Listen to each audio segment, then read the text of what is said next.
7ஆம் பாவத்தில உச்சமாகக்கூடிய சனி பகவான் லக்னத்தில வந்து நீசமாவாரு.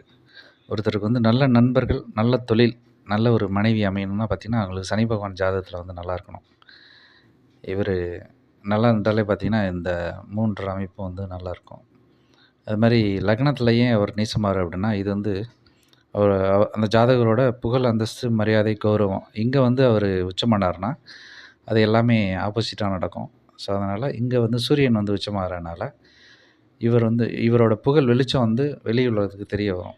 இதுதான் அதில இருக்கக்கூடிய சூட்சுமம். 7ஆம் பாவங்கிறது பார்த்தீங்கன்னா, வாழ்க்கை துணை, நண்பர்கள், அது மாரி தொழில் கூட்டாளிகள், அவர் செய்யக்கூடிய ஒரு நேரடி தொழில் எதிரிகள், இது எல்லாமே வந்து பார்த்தீங்கன்னா, நேரடி எதிரிகள் எல்லாமே வந்து 7ஆம் பாவத்தில வரும்.